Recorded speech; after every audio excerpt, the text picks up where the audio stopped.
Hello my dear students, welcome back again to your Hindi online class of class 2 subject Hindi second chapter 4. Let us start. chapter 4 में मिट्ठू और गोपाल नाम के एक बच्चे की कहानी दी गई है. शुरू करते हैं चैप्टर. बंदरों के तमाशे तो तुमने बहुत देखे होंगे. मदारी के इशारों पर बंदर कैसी कैसी नकलें करता है. उसकी शरारतें भी तुमने देखी होंगी. तुमने उसे घरों से कपड़े उठाकर भागते देखा होगा. पर आज हम तुम्हें एक ऐसा हाल सुनाते हैं जिससे मालूम होगा कि बंदर लड़कों से भी दोस्ती कर सकता है. कुछ दिन हुए लखनऊ में एक सर्कस कंपनी आई थी. उसके पास शेर, भालू, चीता और कई तरह के और भी जानवर थे. इनके सिवा एक बंदर मिट्ठू भी था. लड़कों के झुंड रोज इन जानवरों को देखने आया करते थे. मिट्ठू ही उन्हें सबसे अच्छा लगता. उन्हीं लड़कों में गोपाल भी था. वह रोज आता और मिट्ठू के पास घंटों चुपचाप बैठा रहता. उसे शेर, भालू, चीते आदि से कोई प्रेम न था. वह मिट्ठू के लिए घर से चने, मटर, केले लाता और खिलाता.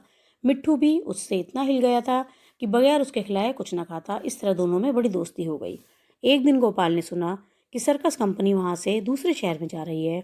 यह सुनकर उसे बड़ा रंज हुआ. रंज यानी दुख हुआ.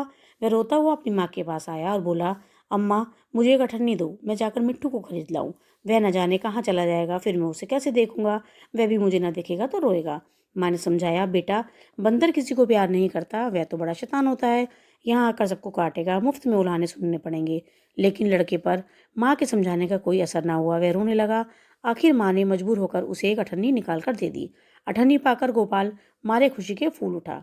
उसने अठन्नी को मिट्टी से मलकर खूब चमकाया. फिर मिट्ठू को खरीदने चला. लेकिन मिट्ठू वहां दिखाई न दिया. गोपाल का दिल भर आया. मिट्टू कहीं भाग तो नहीं गया. मालिक को अठन्नी दिखाकर गोपाल बोला, क्यों साहब, मिट्टू को मेरे हाथ बेचेंगे. मालिक रोज उसे मिट्टू से खेलते और खिलाते देखता था. हंसकर बोला, अब की बार आऊंगा तो मिट्टू को तुम्हें दे दूंगा. गोपाल निराश होकर चला आया और मिट्टू को इधर उधर ढूंढने लगा. वह उसे ढूंढने में इतना मगन था कि उसे किसी बात की खबर न थी. उसे बिल्कुल ना मालूम हुआ कि वह चीते के कटघरे के पास आ गया था. चीता भीतर चुपचाप लेटा था. गोपाल को कटघरे के पास देखकर उसने पंजा बाहर निकाला और उसे पकड़ने की कोशिश करने लगा. गोपाल तो दूसरी तरफ ताक रहा था. उसे क्या खबर थी कि चीते का पंजा उसके हाथ के पास पहुंच गया है. करीब था कि चीता उसका हाथ पकड़कर खींच ले कि मिट्ठू ना मालूम कहाँ से आकर उसके पंजे पर कूद पड़ा और पंजे को दांतों से काटने लगा.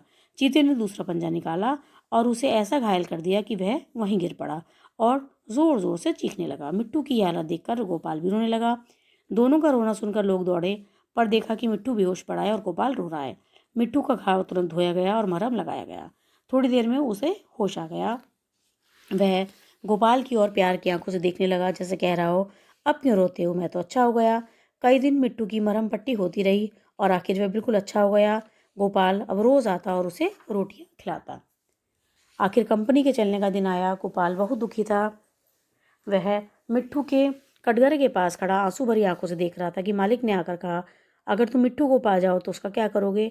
गोपाल ने कहा, मैं उसे अपने साथ ले जाऊंगा, उसके साथ खेलूंगा, उसे अपनी थाली में खिलाऊंगा, और क्या. मालिक ने कहा, अच्छी बात है, मैं बिना तुमसे अठन्नी लिए ही इसे तुम्हारे हाथ बेचता हूँ.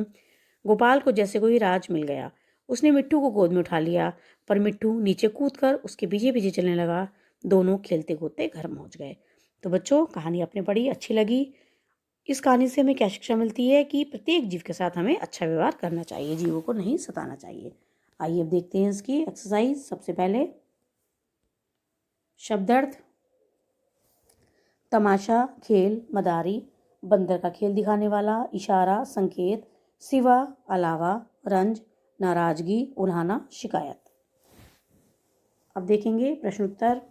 पहला क्वेश्चन, सर्कस कंपनी किस शहर में आई थी. सर्कस कंपनी लखनऊ शहर में आई थी. नेक्स्ट क्वेश्चन, सर्कस कंपनी में कौन कौन से जानवर थे. सर्कस कंपनी में शेर, भालू, चीता तथा बंदर आदि जानवर थे. थर्ड क्वेश्चन, गोपाल मिट्टू के लिए घर से क्या क्या लाता था. वह चने, मटर तथा केले लाता था. नेक्स्ट, गोपाल ने अम्मा से एक अठन्नी क्यों मांगी. गोपाल ने मिट्टू को खरीदने के लिए अम्मा से अठन्नी मांगी. Now see the next exercise. Exercise का सही उत्तर पर सही का निशान लगाएंगे. गोपाल को शेर, भालू, चीता आदि अच्छे लगते थे. गलत, उसे केवल मिट्टू अच्छा लगता था. गोपाल हंसता हुआ माँ के पास आया. ये भी गलत सेंटेंस है. चीता भीतर चुपचाप लेटा था। सही। गोपाल ने अपनी माँ से 1 रुपया मांगा। गलत। अब किसने किससे कहा? अम्मा मुझे एक अठन्नी दो। किसने कहा था? गोपाल ने माँ से। बंदर किसी को प्यार नहीं करता। माँ ने गोपाल से। मिट्ठू को मेरे हाथ बेचेंगे। गोपाल ने मालिक से। अब की बार आऊँगा तो मिट्ठू को तुम्हें दे दूंगा। मालिक ने गोपाल से। व्याकरण बोध समझिए और लिखिए। देखिए चना और यहाँ पर लिखा है चने, है ना। तो एक वचन से बहुवचन शब्द बनाए गए हैं। अब देखेंगे चीता, चीते,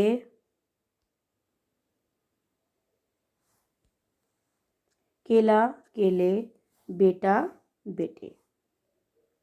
मैचिंग,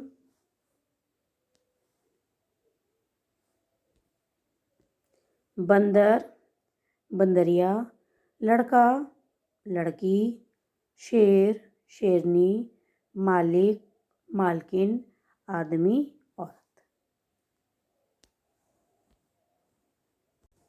अब देखिए बच्चों एक्सरसाइज ग बॉक्स में से छांटकर उल्टे अर्थ वाले शब्द लिखिए। देखिए बच्चों ये दिया हुआ है यहाँ पर बॉक्स, ये आप देख रहे हैं, ये बॉक्स दिया हुआ है, यहीं से आपको शब्द छांटने हैं और यहाँ पर फिल करने हैं।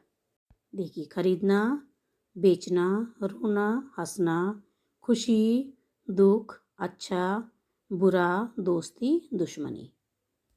अब देखेंगे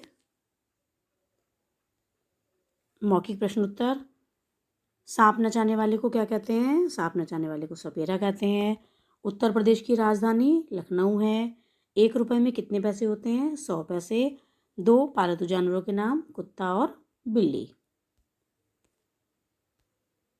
नेक्स्ट पेज पर देखिए रचनात्मक गतिविधियाँ। इसमें बच्चों आपको कथन को समझते हुए कुछ संबंधित जानवरों के चित्र काटकर चिपकाने हैं, है ना। कथन ये जो नीचे लिखा हुआ है, देखिए ये जो नीचे लिखा हुआ है, ये रेगिस्तान का जहाज किसे कहते हैं? ऊंट को कहते हैं। इसी तरह ऊंची गर्दन वाला जिराफ, चिट्ठी ले जाने वाला पक्षी कबूतर और वफादार जानवर कुत्ता, नकलची जानवर बंदर। तो यहाँ पर आपको इन जानवरों के चित्र चिपकाने हैं काटकर। अब है खेल खेल में एक्सरसाइज। चित्र देखकर लिखिए कि किन्हें पिंजरे में रखा जाता है। तो बच्चों यहाँ पर जानवरों के चित्र दिए हुए हैं, देखिए देखकर बताएंगे कौन कौन से जानवर पिंजरे में रहते हैं। सबसे पहले इसमें रहता है शेर, और शेर के बाद इसमें रहता है पिंजरे में देखिए तोता, तोते को भी पिंजरे में रखते हैं। मैना को भी पिंजरे में रखते हैं बंद करके। और उसके बाद है पिंजरे में रहने वाला एक और जानवर खरगोश। इस प्रकार से हम यहाँ पर लिखेंगे, देखिए शेर, तोता, मैना और खरगोश। तो बच्चों चैप्टर आपका पूरा हो गया है। आइए देखते हैं होमवर्क। होमवर्क में आपको चैप्टर 4 करना है। जैसे आपने पहले वीडियो में बताया गया था उस तरह से किया है कि क्वेश्चन आपने अपने आप क्वेश्चन आपने देख कर लिखे हैं और आंसर आपने याद करके लिखे हैं। इसी प्रकार से आपको चैप्टर 4 भी करना है। चैप्टर 4 तक आपका फर्स्ट यूनिट टेस्ट में आएगा, इतना आपको याद करना है। फिर मिलते हैं नेक्स्ट वीडियो में। Till then take care, thank you.